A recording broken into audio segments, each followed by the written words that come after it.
시청자 여러분 안녕하십니까? 박철민입니다. 먼저 코로나19 현재 상황 브리핑으로 전해드리겠습니다. 코로나19 추가 환자 수의 증가세가 둔화된 모습인데요.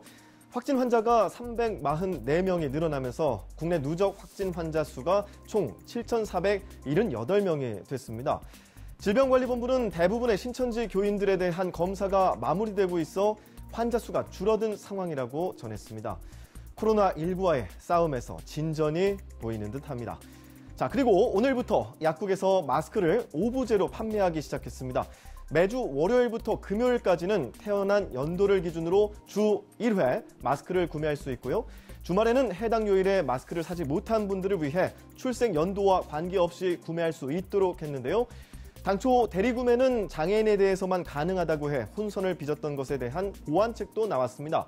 만 10세 이하, 만 80세 이상, 그리고 장기 요양급여 수급자도 보호자가 대리구매를 할 수 있습니다. 서울 백병원의 응급실과 외래 병실 등 병동 일부가 폐쇄됐습니다. 이 병원에 입원 중이던 70대 환자가 코로나19 확진 환자로 판정되면서 이뤄진 조치인데요. 해당 환자는 대구 거주 사실을 밝히지 않고 병원 소화기내과를 찾아서 입원했던 상황이었습니다.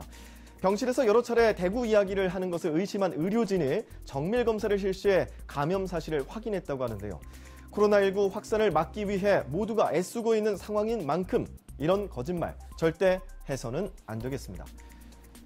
다음은 대구 소식입니다. 대구 경북 환자가 전체의 90%를 차지하고 있는 상황에서 대구시는 신천지 일부 신도가 검사를 거부해 오늘까지 검사를 받지 않는다면 모두 고발하겠다는 최후 통첩을 내렸습니다. 대구시는 신천지 신도 1차 관리 대상자 8,178명의 명단을 확보해 지금까지 99.4% 검체 검사를 끝냈는데요. 하지만 일부 신도는 여전히 검사를 거부하는 상황입니다. 행정명령까지 내려졌지만 50명의 신도는 검사를 받지 않고 있습니다. 자, 대구 관련 소식들, 대구 현지에 나가 있는 취재기자 연결해 자세히 알아보도록 하겠습니다. 대구 현지의 김종민 기자. 네, 제가 지금 나와 있는 곳은 무더기로 확진자가 발생한 대구 한마음 아파트 앞입니다. 이곳은 현재 시설 전체를 격리하는 코호트 격리가 시행되고 있는데요. 오늘 오후 잠시 소독을 하는 모습이 취재진에 공개되기도 했습니다. 여성 근로자 임대 아파트인 한마음 아파트에선 46명의 확진자가 나왔는데 이들은 모두 신천지 신도입니다. 또 입주자 140여 명 가운데 70% 육박하는 94명이 신천지 신도인 것으로 확인됐습니다. 또 입주자 140여 명 가운데 70% 육박하는 94명이 신천지 신도인 것으로 확인됐고 보건당국은 신도들이 특별한 목적을 가지고 집단 거주를 했다기보다는 아르마리 소개로 자연스럽게 모여 살게 된 것으로 보고 있습니다. 신도들이 많이 살다 보니 소모임 등이 활발하게 이뤄지면서 집단 감염으로 이어진 게 아닌가 추정됩니다. 이런 가운데 대구 시내 또 다른 연립주택에서도 확진자가 8명이나 나와 방역당국이 긴장하고 있습니다. 대구 지역 확진자 증가폭은 뚜렷한 감소세를 보이고 있습니다. 대구시는 오늘 0시 기준으로 대구 지역 확진 환자가 어제보다 190명 늘어난 5,571명으로 집계됐다고 밝혔습니다. 추가 확진자가 200명대로 떨어진 데 이어 오늘은 100명대에 그친 겁니다. 대구 지역 추가 확진자는 지난달 29일 741명을 정점으로 어제부터 확진 100명 이하로 떨어지고 있는 상황입니다. 이는 신천지 대구교회 신도들에 대한 검체 검사가 마무리 단계로 접어들었기 때문인 것으로 분석됩니다. 다만 어젯밤 확진 판정을 받은 60대 여성 환자가 생활치료센터 입소를 거부하며 도주를 시도하는 등 일부 방역에 비협조적인 신도들이 있어서 문제입니다. 특히 신천지 신도 가운데 250여 명이 아직까지 검사를 받지 않고 있고 이 가운데 20명 정도는 아직까지 소재조차 파악되지 않고 있습니다. 대구시는 이들이 오늘까지도 검사를 받지 않으면 전원 고발 조치할 계획입니다. 지금까지 대구에서 전해드렸습니다. 네, 김종민 기자 고맙습니다. 아무쪼록 건강 잘 챙기시길 바라겠습니다. 코로나19를 잘 이겨낼 수 있도록 전 국민이 힘을 모으고 있는 상황에서 코로나19 쇼크로 얼어붙은 대구에 지역 상인들의 훈훈한 선행이 알려지면서 이목을 끌고 있습니다. 어떤 내용인지 직접 화면으로 확인하시죠.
예, 지금부터 진짜 공정방송, 시민들 속을 한 걸음 더 TV민생연구소 문을 활짝 열어보겠습니다. 네, 최근 코로나19와 관련돼서 안타까운 소식들이 넘쳐나고 있는데요. 그런데 이럴 때 가슴 훈훈해지는 소식이 있었습니다. 바로 대구 경북 지역 의료진을 위해서 지역 상인들이 이 도시락 봉사를 하고 있다는 소식. 너무 기분 좋네요. 네. 예, 코로나19가 아무리 극성을 부린다고 하지만 우리 국민들의 힘과 지혜로 얼마든지 저는 완치시킬 수 있다고 보고 있고요. 이미 확진세도 그 증가 추세가 많이 꺾이고 있고 특히 전국 곳곳에서 힘내라 대구 경북뿐만 아니라 착한 임대인 운동까지 전개되면서 미담이 쏟아지고 있습니다. 지금 이 시점에서 칠성 야시장에서 만난 좋은 사람들이라는 모임이라고 하는데요. 이분들이 지금 좋은 또 캠페인에서 화제가 되고 있는데 그 모임에 박수찬 팀장님을 지금 연결해 봤습니다. 한번 만나보시겠습니다. 팀장님, 전화 연결되어 있나요? 예, 안녕하세요. 네, 예, 팀장님. 안녕하세요. 반갑습니다. 예, 저희는 팀장 얼굴 보이는데 팀장님도 제 얼굴 보이세요? 예, 잘 보이고 있습니다. 예. 네. 정말 첨단 기술의 시대인데요. 예, 팀장님, 지금,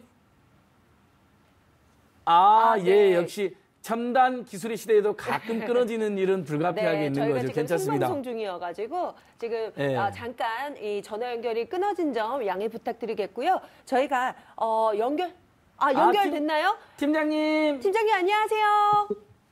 예, 안녕하세요. 팀장님, 네. 지금 대구 경북 지역 우리 자영업자분들 최악의 상황이 좀 많이 힘드시죠? 어떻습니까?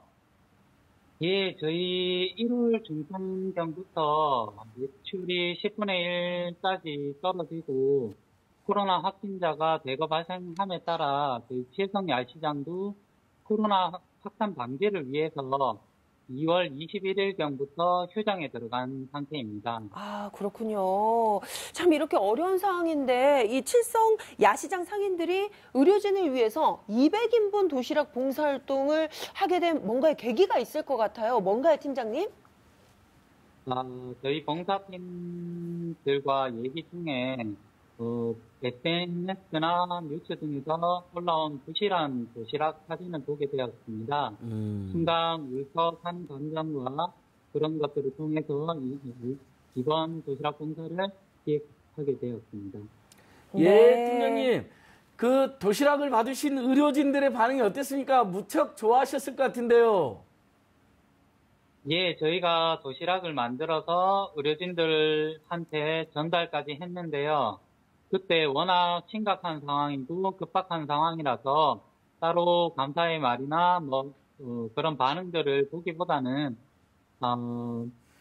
빠르게 전달만 하고 돌아온 상황이거든요.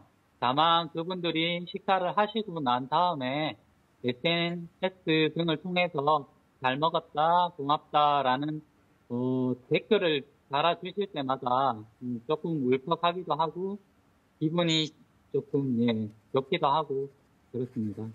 그렇군요. 네. 저희도 울컥해요. 네. 팀장님, 그런데 이렇게 200인분의 도시락을 준비한다는 게 사실 말이 그렇지 정말 어려울 것 같은데 준비 과정에서 힘든 점이 있다면 어떤 게 있을까요?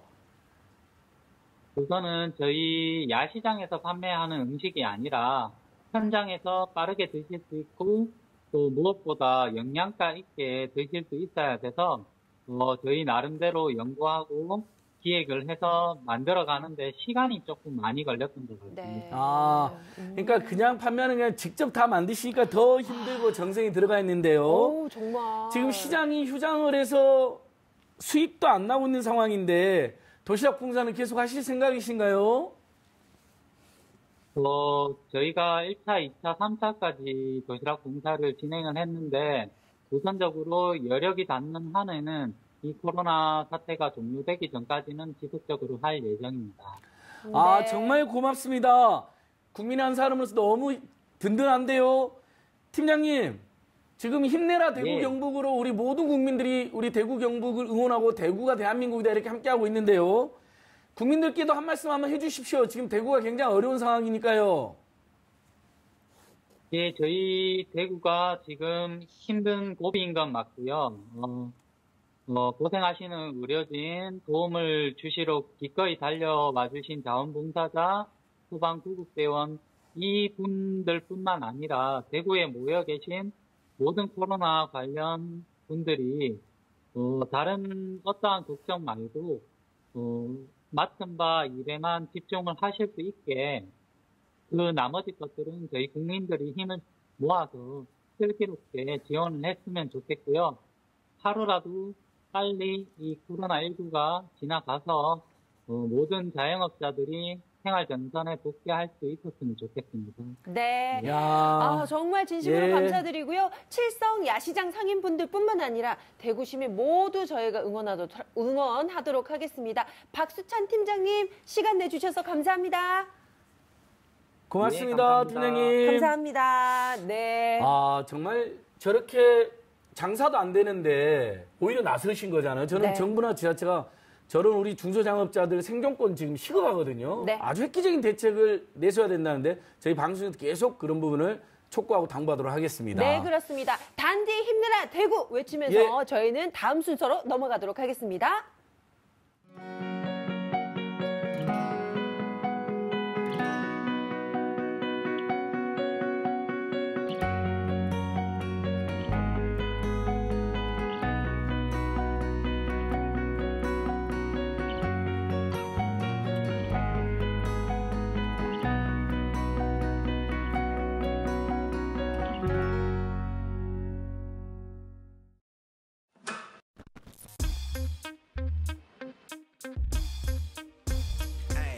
시민의 시선에 집중해 나에게 딱 맞는 채널 TBS 봤어 이곳에 가득해 여러 가지 정보 민생과 함께 살아가 주제는 심도 있게 따지지 팩체크 현장 취재를 위한 목소리 지방 곳곳 퍼지지 단 하나면 되지 나는 딱 하나면 되지 본격 시민 편파 방송 TV 민생연구소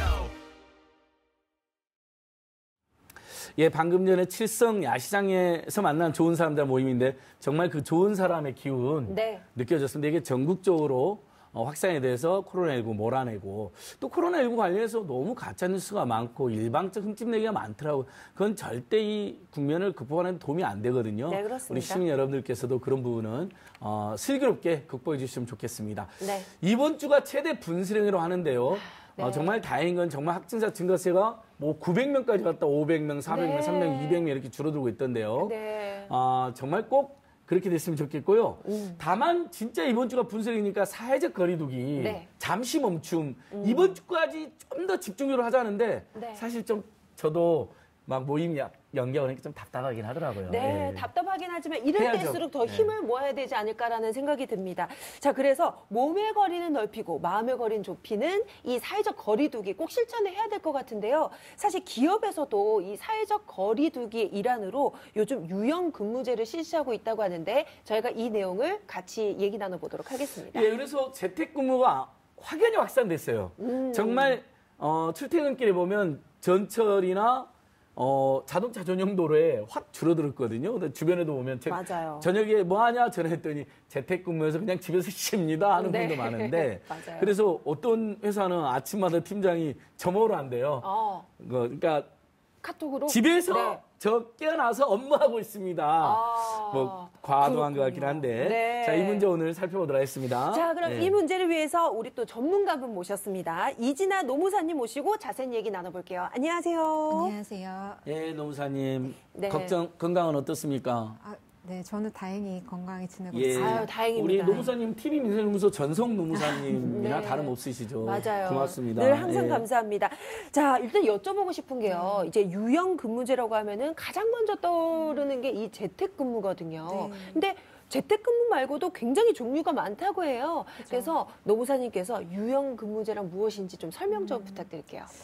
유연근무제라는 거 말 그대로 그 이름 그대로 근무 형태를 좀 유연하게 하자는 제도라고 보시면 될 것 같아요. 그래서 근로기준법상에서는 근로시간 변형제도라고 해서 선택적 근로시간제와 재량 근로시간제가 있는데 재량 근로시간제는 이런 거죠. 뭐 기자님들처럼 밖으로 많이 다니시는 분들이 그냥 하루 8시간 근무한 것으로 하자 이렇게 정해놓는 그런 걸 이제 재량 근무제라고 하고 선택적 근로시간제라 하면 몇 시부터 몇 시 사이 하위는 반드시 모든 직원들이 일을 하되 출퇴근에 약간의 시차를 준다거나 아니면 자기가 좀 융통성 있게 출퇴근 시간 조율하는 식으로 해서 코어 시간대 외에는 좀 선택적으로 근로할 수 있게끔 하는 것이에요. 네. 이게 전통적인 근로시간 변형 제도인데 최근에 코로나의 확산을 좀 방지하고자 지금 시행되고 있는 재택근로라든가 아니면 원격근로라든가 이런 방식들은 실제로 근로시간 변형 제도라기보다는 근무 장소를 일시적으로 사무실에서 혹은 다른 곳에서 집으로 옮김으로써 그 해당 기간에 대해서는 근무를 한 것으로 보자라고 근로자와 사용자 서로 약속하는 그런 제도다라고 생각해 주시면 될 것 같아요. 네. 여러 종류가 있는데 아무래도 우리 국민들께서 익숙한 것은 시차 출퇴근제는 많이들 네. 해보셨을 거예요. 그죠. 저도 예전에 시민단체 있을 때 10시까지 출근하면 이제 알아서 8시간 네. 해서 하고 밤 늦게까지 하면 뭐 오후부터 시작하는 분들도 있고 네. 오전은 이제 비워주고 이제 이런 거 많이 했는데 아무래도 그거보다는 요즘 이제 재택으로 하는 거잖아요. 사실상 그죠. 사회적 거리두기 차원에서. 네, 네. 근데 이 유연근무제 이런 국면에서 사실 노동자들이 좀 회사하고 협의해서 네. 또는 뭐 노동자들 권익으로 일방적으로 선택한다거나 아니면 회사랑 협의해서 조정할 수가 있나요? 어떻습니까? 앞서 말씀드린 근로시간 변형 제도들은 근로자 대표와의 서면 합의라든가 이런 절차가 법에 정해져 있어요. 네. 근데 재택근로라든가 원격근로처럼 아까 말씀드린 것처럼 근무 장소만 변경된 형태라면 그것은 다른 뭐 임금이나 이런 것들이 줄어들거나 하는 불이익한 조치가 있지 않은 한 회사에서 다양한 형태로 지시할 수도 있고 그리고 웬만하면 그럼에도 불구하고 의견을 청취함으로써 업무의 차질이 서로 없도록 협조를 하는 게 좋긴 하겠죠. 근데 다양한 형태로 회사에서 운영할 수 있는 것입니다. 아, 노동자가 꼭 동의해야 되는 건 아니죠. 그죠. 그러니까 불이익한 사항이 있을 때 이제 그러니까. 동의를 요구하는데 임금이 깎인다든지 네네. 이런 부분은 또 그죠. 우리 근로자들은 또 용납할 수 없습니다. 아니 저는 노동자들은 대부분 동의할 것 같아요. 집에서 하면 아무래도 시간도 많고 출퇴근 네. 비용도 줄어드니까. 좀 또 네. 지금 사회적 거리두기가 네. 지금 정부가 또 이제 시행했으면 좋겠다라고 얘기를 하니까 네. 그럼 또 여쭤보고 싶은 게 네. 지금 코로나19 사태가 지금 조금 심각한 상황이니까 네. 정부가 강제적으로 이 유연근무제를 해라라고 얘기할 수는 없나요?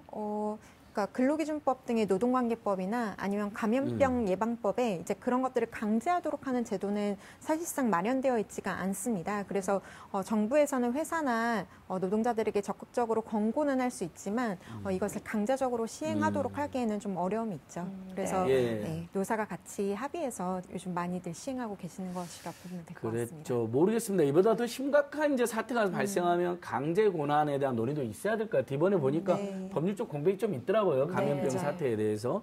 등록금 같은 경우도 감염병 사태는 환불을 안 해주는 거로 되어 있어가지고 지금 대학까지도 그게 쟁점이 되고 있거든요. 맞아요. 네. 아무튼 근데 코로나19로 인해서 정말 우리들의 일상 많이 바뀌었고 그다음에 유연근무제라는 것도 국민들 사이에 널리 알리면 재택근무가 지금 확산되고 있는데 그러다 보니까 직장 내 문화도 많이 지금 바뀌고 있다고 하는데요. 과연 어떻게 바뀌었고 어떤 변화가 있는지 한번 방송으로 살펴보시겠습니다.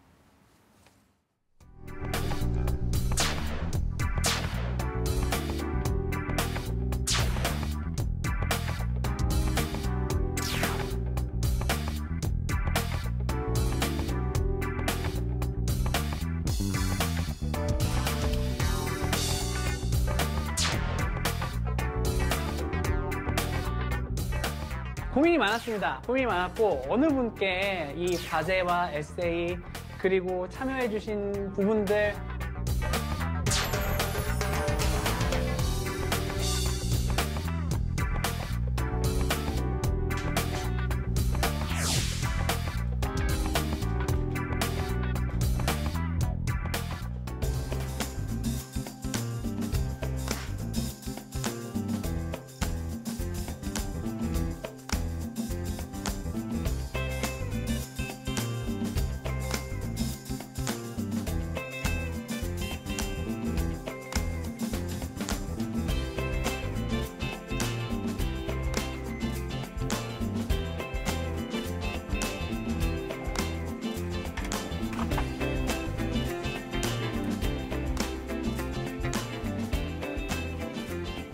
모바일 게임 쪽에서 이제 보안 쪽을 담당하고 있고요.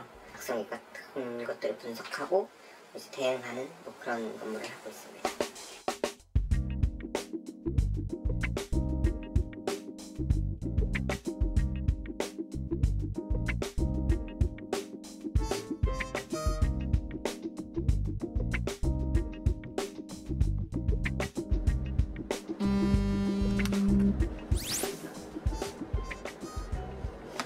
네, 여보세요? 아, 네네, 팀장님. 아, 네, 저 방금 일어나서 출근 버튼 누르고 저 샘플 받은 거 지금 분석 진행하고 있습니다.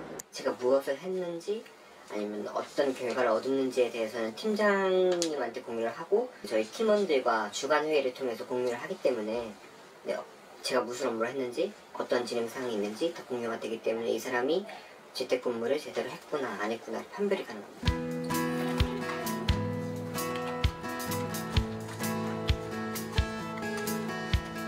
출퇴근 시간 2시간, 3시간을 아낄 수 있으니까 그 사이에 책을 보고 공부를 해도 되니까 여기 보시면은 책이 엄청 많은데 전 시간 날 때마다 책을 다 읽습니다.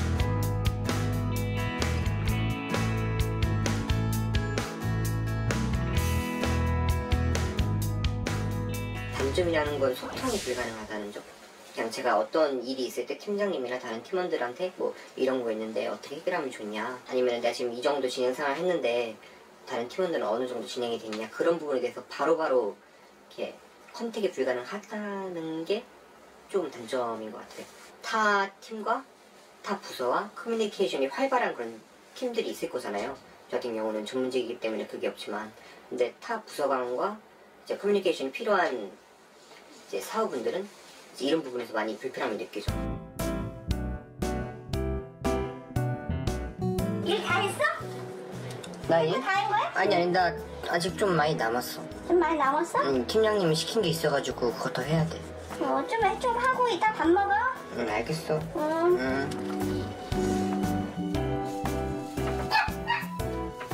안 먹어.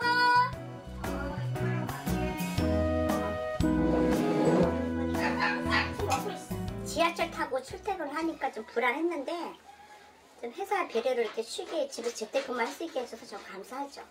오래 가면은 제가 힘든데 한 달 정도는 제가 괜찮을 것 같아요.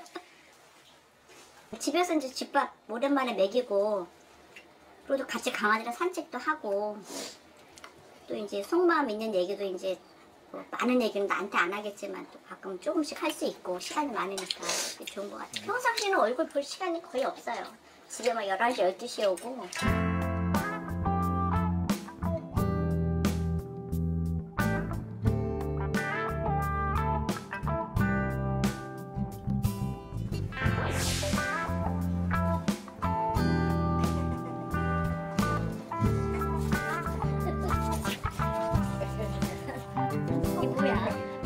코로나가 잠잠해질 때까지는 출근을 하더라도 최대한 외부 활동은 지양해야 하는 게 아닌가.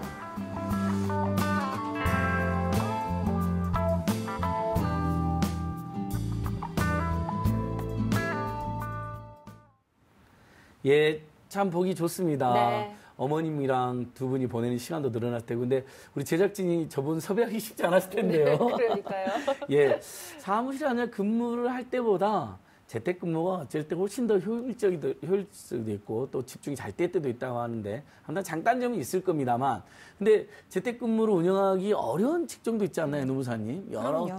직무 특성이 어떻습니까? 네, 뭐 직무 특성에 따라서 제조업이라든가 아니면 시설관리업 이런 것들은 그렇죠, 당연히 제조업은 그죠? 집에서 만들 수가 없잖아요. 네, 현장에서 일을 하셔야 예. 되는 부분이고, 그다음에 특히나 이제 통신업이라든가 아니면 금융산업 같은 경우에는 개인 정보를 다루거나 아니면 해킹 같은 위험에 대해서 늘 상시적으로 대비해야 되기 때문에 그 보안이나 이런 것들이 갖춰져 있는 어떤 해당 공간 안에서 일을 해야만 하는 경우들이잖아요. 그래서 이런 업종들 같은 경우는 재택에서 일하는 것이 좀 어려움이 있는데, 최근에 금융위원회에서 이제 금융업에 종사하시는 분들의 어떤 특정 부분들에 대해서는, 그러니까 좀 관계 없는 부분들이나 이런 업종에 대해서는 이제 재택근무를 할 수 있도록 하는 제도를 좀 마련하겠다라고 한 상황입니다. 네, 그렇군요.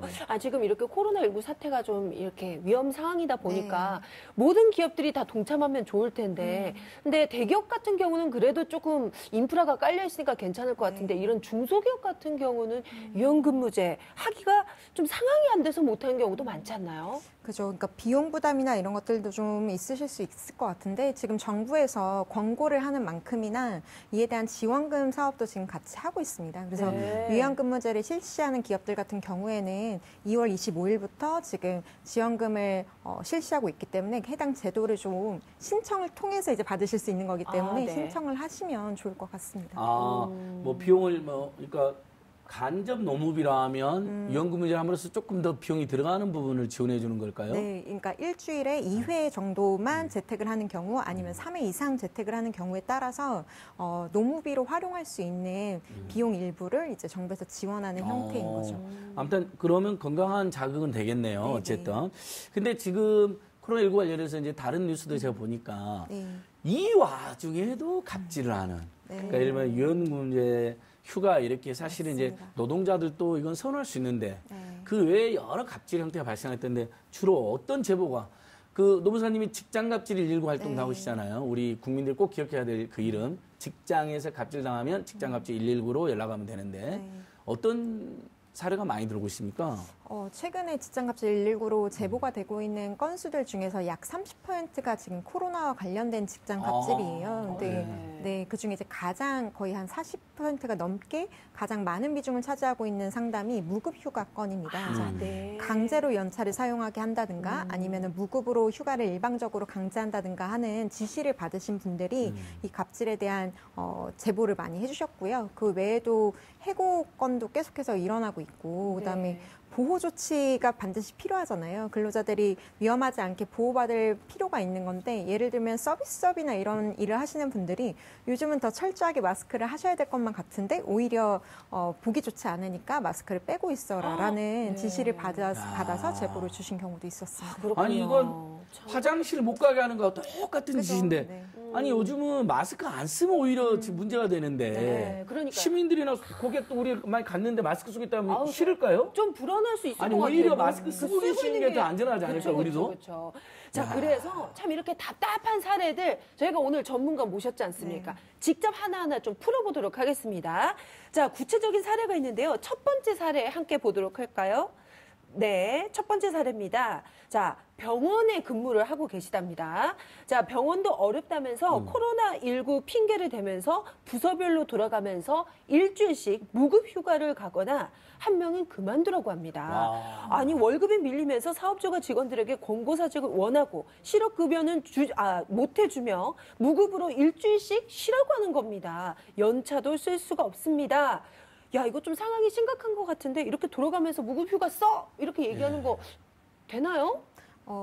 아까도 말씀드린 바가 있지만 휴가제도와 관련해서는 무급휴가는 강제될 수 없습니다. 그래서 예를 들면 당국에서 코로나 환자와의 직접 접촉이라든가 아니면 환자로 확진을 받아서 그래서 휴가를 갈 수밖에 없는 상황일 경우에는 무급휴가가 가능할 여지도 있어요. 네. 하지만 그런 경우가 아니라 회사에서 임의로 뭐 경영난이라든가 이런 것들을 이유로 그냥 당분간 나오지 마라고 일방적으로 지시를 하는 것은 근로자는 일할 의사가 있음에도 불구하고 사용자의 사유로 인해서 일을 안 한다라고 확인이 되기 때문에 그건 휴업수당, 그러니까 평균 임금, 본인이 받는 월급의 70%를 받을 수 있는 휴업수당을 지급받을 사유에 해당하거든요. 그렇기 때문에 당연히 유급으로, 무급 휴가가 아닌 유급으로 해서 70% 수준의 휴업수당을 받아야 되는 기간이라고 보시면 될 것 같습니다. 네, 무급 휴가는 그러니까 강요는 불법인 거잖아요. 네네. 가끔 노동자가 청원하는 경우가 있죠. 예를 들면 그죠. 뭐 여러 가지 개인 사정으로 네. 연차도 다 써가지고 네네. 제가 일주일간만 어디 갔다 와야 되는데 무급으로 갔다 있습니다. 그런 경우는 저도 봤거든요. 그죠. 네. 그 경우는 있을 수 있잖아요. 근데 그럼요.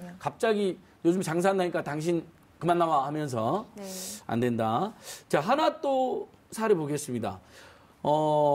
오늘부로 저희 회사는 희망자인을 재택근무를 하게 됐다. 하지만 부서의 의정도 물어보지도 않고 반강제적으로 다 재택근무해서 안전하고 좋다 생각했는데 니들은 사무실 나와. 이렇게 일방적으로 해버렸다는 거예요. 네. 약간 갑질 같은데 또는 너무 좀 일방적인 것 같은데 어떻습니까? 이런 경우는? 이거는 업무의 특성이나 네. 아니면 그 회사 사정을 조금 더 봐야 될 것 같은데요. 아까 말씀드렸던 업무 특성상 재택근무가 불가한 업종이라면 그건 이제 출근이 불가피할 수 있죠. 근데 회사에서는 재택근무를 원하는 사람들은 재택근무를 하도록 해라라는 방침이 나왔음에도 불구하고 중간 관리자가 자기가 이제 이제 관할하는, 그러니까 그 자기 부하 직원들에 대해서는 그냥 무조건 다 출근해라라고 일방적으로 지시를 한다면 이거는 너무나도 빼박으로 이제 그러니까 갑질이라고 볼 수 있을 것 같습니다. 예. 그러니까 중간이 아니라 마음대로 네, 출근시키는 건 네. 분명히 문제가 있는 것 같고 분명히 회사는 지금 재택근무 방침. 네. 그다음에 이런 경우도 있잖아요. 예를 들면 사람이 이제 찾아오니까 네. 팀별로 이렇게 응대를 해야 돼서 뭐 네, A팀, 네. B팀, C팀 순환으로 이렇게 재택근무를 네, 하는 네. 데가 있더라고요. 근데 네, A팀만 막 시켜. 거기가 뭐 평소에 약간 뭐 찍혀 있다거나 네, 네, 네. 저성과자다. 이런 경우는 어떨까요? 이런 경우도 사실 아무런 이유 없이 그런 형평성이 거죠? 어긋나는 그 처우기 때문에 인사처분이 합리적이다 혹은 옳다라고 얘기할 수 없죠, 당연히. 예. 네. 그런 경우에는 우리가 직장갑질 119로 신고를 하면 되나요? 네, 상담을 주십시오. 네, 저희 알겠습니다. 매번 이렇게 계속 얘기하는 네. 직장 갑질 네. 119. 궁금함이 끝이 없어요. 그렇습니다. 여러 종류의 수가 있거든요, 네, 실제로. 맞아요. 자, 그렇다면 또 궁금한 점 있거든요. 다음 사연 넘어가도록 하겠습니다. 자, 다음 사연입니다. 대기업 소속 아웃소싱 콜센터 직원으로 근무하고 있습니다. 자, 업무량이 많아서 야근을 많이 하지만 야근 수당은 주지 않습니다. 회사 내부 시스템 컴퓨터 로그인, 로그아웃 시간을 관리자가 임의로 변경합니다. 직원들이 연차를 요청했는데 코로나19 때문에 비상 상황이야! 이러면서 연차를 반려했습니다. 야, 이거 좀 여러 가지가 지금 문제점으로 보이는 것 네. 같은데요. 노무사님, 이런 상황은 저희가 어떻게 대처해야 될까요? 아까 이제 맨 처음에 갑질들 이제 제보가 어떤 것이 들어오고 있는지 말씀드릴 때 강제 연차라고 말씀을 드렸잖아요. 그러니까 연차는 본인이 쉬고 싶을 때 쓰는 거기 때문에 시기를 지정하는 건 노동자의 그 권리지 사용자에게 있는 게 아니거든요. 근데 다만 사용자는 불가피하게 갑자기 업무가 너무 몰리는 어떤 일정 시기에 대해서는 시기를 좀 변경해달라는 요청을 할 수는 있죠. 그렇기 때문에 실제로 지금 이 콜센터 업무가 평상시보다 더 급박하게 업무가 늘어나 있는 상황인지 아니면 혹시 모를 사태를 대비해서 아무에게도 연차를 줄 수 없다라고 하는 상황인지를 좀 봐야 될 것 같은데 만약 후자라면 연차를 허락하지 않는 것 역시도 당연히 문제가 될 수 있고요. 미래 일어날 일을 미리 네, 그럼요. 대비하는 식으로. 예. 그거는 사업주가 알아서 할 일이지 노동자들에게 일방적으로 연차 사용을 금지함으로써 해결할 문제가 아니니까요. 그리고 더불어서 사실 지금 이 사연에서는 오히려 로그인, 로그아웃 시간을 임의로 변경하는 이 모습이 더 법 위반에 네. 너무나 저도 이거 보고 사례인 것 같습니다. 어떻게 이렇게 네. 관리자가 임의로 변경할 수 그죠. 있지? 이렇게 네. 출퇴근 시간을 조작하거나 네. 줄이거나 네. 야근 수당 안 주거나 네. 그다음에 이런 연차 경우는 전부 다 사용을, 네. 노동청에 신고하면 조치를 해주시죠. 그죠. 노동청에서 노동법 위반 사례에 대해서 신고를 하실 수가 있어요. 그러니까 네. 노동청은 노동과 관계된 법의 경찰서라고 네, 생각하시면 그러니까요. 돼요. 아, 네. 그래서 법 위반 사실에 대한 신고를 하시면 되는 거거든요. 그래서 이에 대한 진정이나 혹은 고소를 통해서 문제를 해결해 보실 수도 있을 것 같습니다. 네. 예, 정말 다정당한 사례가 나오는데 직장갑질 119의 뭐 30%가 코로나19 관련이라니까 네 번째 사례도 살펴보겠는데요. 요즘 폐업하는 여행사가 이제 늘고 있다는 소식, 안타까운 맞아요. 소식 들었습니다. 네. 지금 그래서 아까 제가 그래서 지금 정부나 지자체가 중소기업, 중소장업자는 특단의 대책을 세워야 된다. 요즘에 뭐 김경수 지사, 이재명 지사 등은 재난 기본소득도 지급해야 된다는 게 큰 화제가 되고 있는데 저는 정말 이번 추경안으로는 좀 부족할 것 같아요. 일단 제 의견 잠깐 드려봤고 획기적인 대책이 나와야 되는데 일단 그 여행사에서 네. 분명히 1년 계약직인데 네. 폐업 신고를 한다고 뭐 진짜인지 알 수는 없습니다. 네. 갑자기 계약 기간도 남아있는데 갑자기 사직서를 쓰라고 강요한다는 겁니다. 그다음에 퇴직 사유를 일신상의 사유라고 쓰라는 건데 이건 두 가지 다 이제 부당한 거 아니냐는 이제 의견이 온 거예요. 네. 갑자기 계약계 남았는데 강제 퇴직하게 생겼고 그다음에 일신상의 사유로 쓰면 혹시 실업급여도 못 받을까봐 이렇게 걱정돼서 온 상담인데 어떻습니까 이 경우는요? 우선은 실업급여에 대해서 최근에 이제 권고사직이나 해고가 늘어나고 있으니까 좀 한번 짚고 넘어갔으면 네. 좋겠는데요. 실업급여는 비자발적으로 이직을 했을 때에 정부에서 이 실업을 예방하기 위해 혹은 실업 기간에 대해서 보장하기 위해서 일정 소득을 보장하는 제도로서 존재하는 게 구직급여, 실업급여 제도란 말이에요.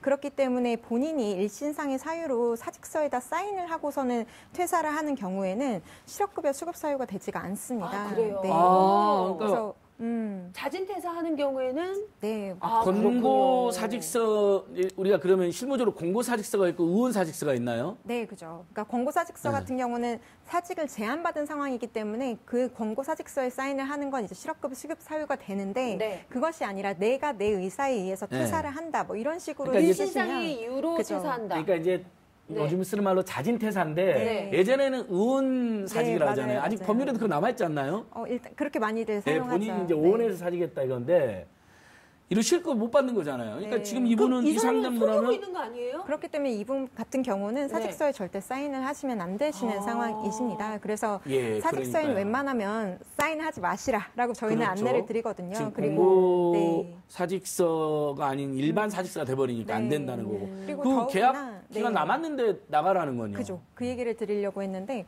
권고사직서 같은 경우라 할지라도 권고사직서는 어쨌든 사직을 하는 게 어떻겠어라는 거에 대해서 네 알겠습니다라고 동의를 하는 과정이기 때문에 이게 또 해고라고 보질 않습니다.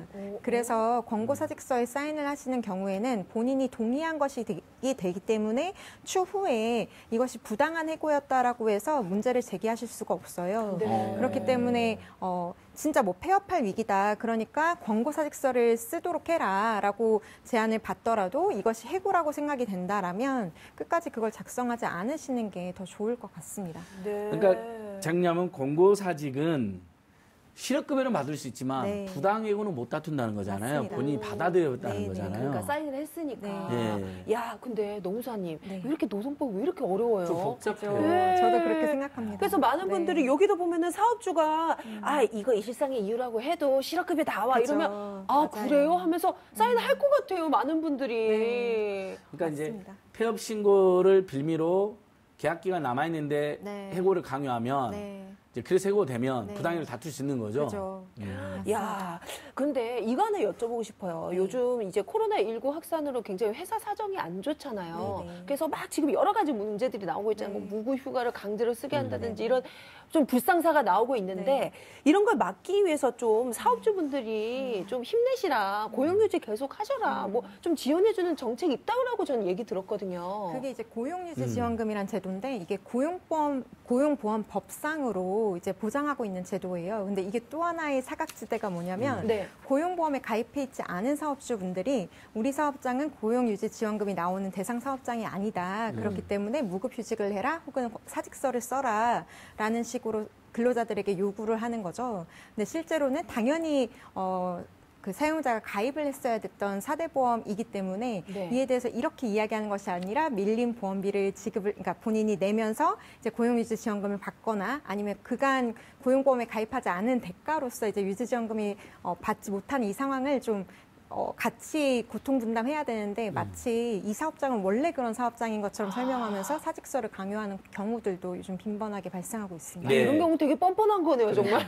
고용유지 지원금은 모든 사업장의 요건이 되면 다 적용이 되는 거잖아요. 맞습니다. 사업주가 본인이 신청만 한다면 그 요건이 된다면 요건이 된다면 그래서 이제 뭐 매출이 감소된다든가 이런 상황이 왔음에도 불구하고 고용을 유지하고자 할 때는 그 지원금을 받으실 수 있습니다. 노무사님 또 다른 사례는 뭐가 있을까요? 이렇게 제가 지금 그럴싸한 아주 대표적인 최근에 상당히 많은 사례들만 정리해봤는데 또 있을 것 같은데. 좀 많은 사례 있잖아요. 이런 사례 많더라. 저는 최근에 사실은 말씀드리다가 사실 다 얘기가 나왔는데 고용유지 지원금 제도를 악용해서 그러니까 악용이 아니라 잘못 알린 거죠. 그래서 고용보험법상에 본인이 의무를 이행하지 않은 사업주가 마치 이 사업장은 원래 대상이 아니라는 듯이 계약직 근로자를 쫓아낸 사건이 최근에 있었어요. 근데 보니까 이분은 해고가 너무 명백함에도 불구하고 가입 기간이나 이런 것들 때문에 이분이 실업급여도 받으실 수가 없을 정도더라고요. 그 가입 기간을 아무리 다시 만든다 할지라도 그렇기 때문에 이분은 지금 당장 실업급여를 받으실 수도 없고 계약 기간이 남아있음에도 불구하고 그 기간에 대해서는 월급을 받으실 수도 없는 상황이 되신 거잖아요. 그래서 좀 마음이 아프더라고요. 이런 식의 사각지대들이 있을 것 같습니다. 그래서 어떻게 그분은 노동청에 이제 신고하면 어떻게 되나요? 그래서 이제 부당해고 구제 신청을 넣어보자라고 안내를 드리기는 했었죠. 이제 그게 또 인정돼야지. 그죠. 그때부터 급여가 나오는데. 참 안타깝습니다. 이 노동 사건도 뭐 신속 구제제도 국가인권이나 긴급 구제해 주는 것처럼 그런 거 없나요? 그렇게 마련되어 있는 게 사실 노동위원회 제도인데 네. 그게 막 어쨌든 신청한 이후에도 한 2개월 정도가 걸리기 때문에 쉽지 않습니다. 맞습니다. 저희가 앞서서 네. 이렇게 안 좋은 사례들을 2개월. 말씀드렸지만 저희가 알려드린 내용 잘 유념하시고요. 사실은 더 이렇게 직장 우리 일하시는 분들을 배려하는 사업주분들도 많거든요. 그럼요. 이럴 때일수록 더 힘을 더 똘똘 뭉쳐서 극복해 나가는 그런 자세가 필요하지 않을까라는 생각이 듭니다. 오늘 함께 말씀 나눠주신 이진원 노무사님 감사합니다. 네, 감사합니다. 감사합니다, 네. 노무사님. 직장갑질 119 여러분 꼭 기억해 주십시오. 네. 답답한 사연 있으면 직장갑질 119 그다음에 서울 노동권익센터 같은 데 연락하시면 됩니다. 네, 그렇습니다. 자, 다시 코로나19 이야기를 해볼 생각인데 해외 언론이 바라보는 한국의 코로나19 대응은 저도 외신을 계속 찾아보고 국내 언론이 너무 비관적으로 쓰고 악의적 흠집내기가 많으니까 네. 그 드라이브 스루 같은 경우는 뭐 세계적으로 호평을 받고 있던데요. 어쩜 이렇게 기발한 예. 아이디어냐 이래가지고 전 세계에서 지금 주목을 정말요? 하고 있습니다. 외신들은 한국을 엄청이나 칭찬하고 그러니까요. 있더라고요. 예. 자, 그래서 코로나19 의료진과 그 환자의 사회적 거리두기의 일환이죠. 이 차량이동 선별진료소 서울에만 4곳이 운영이 되고 있다고 합니다. 은평병원, 이대 서울병원 등 이렇게 각종 운영이 되고 있으니까 이용을 잘 하시면 될 텐데요. 자, 그렇다면 어떻게 지금 이용이 되고 있는지 저희가 한번 취재해봤거든요. 함께 보시죠.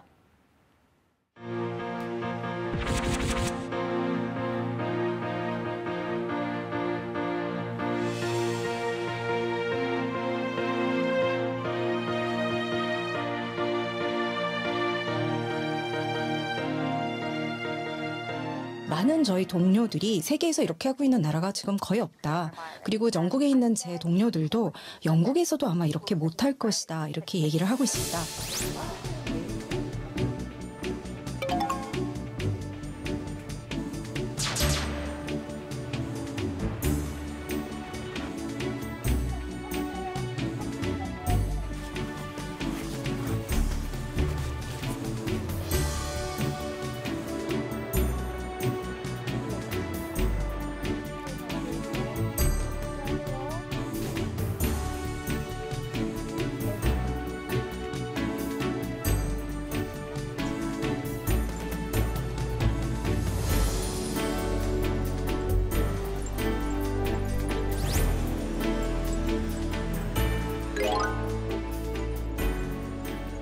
저희는 100% 드라이브 스루로 운영을 하고 있기 때문에 자기 자가용을 가지고 오신 분들께서 앞판에 있는 표지판을 보고 안내를 받으신 후에 검진표를 받으시고 거기에 체크를 하신 후에 그것을 제출을 하시고 그 상황에 따라서 검체 채취를 하고 그 다음에 바로 밖으로 나가시는 그런 시스템으로 이루어지고 있고요. 총 시간은 많이 걸리면 한 10분 정도 걸리는 그런 시스템으로 운영되고 있습니다.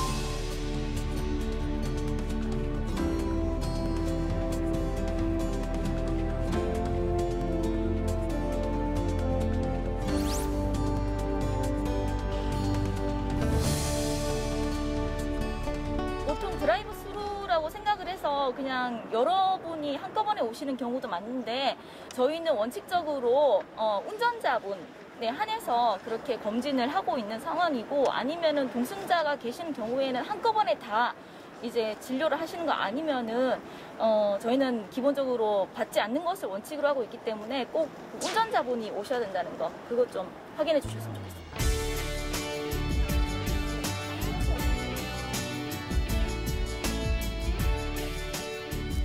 조금 힘들긴 하지만 보람을 느끼고 하고 있습니다. 네, 어떤 부분이 가장 좀 힘드세요? 아무래도 이 방호복이죠. 마스크하고 이 고글. 저도 극장이 많이 불편한 것 같아요. 저희 남편은 걱정보다도 열심히 하고 들어오라고 하고 저는 아이들이 있으니까 걱정을 하긴 하는데 그래도 저희 워낙 갇혀 있고 하니까 저 자신은 걱정을 안 해요.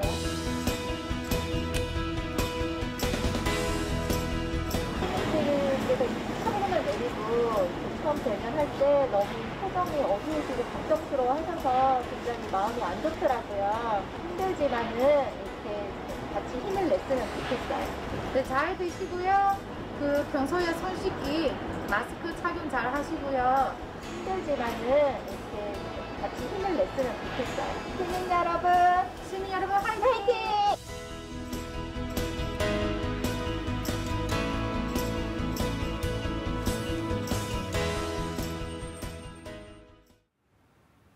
예, 대한민국 방역 체계 역시 든든합니다. 네.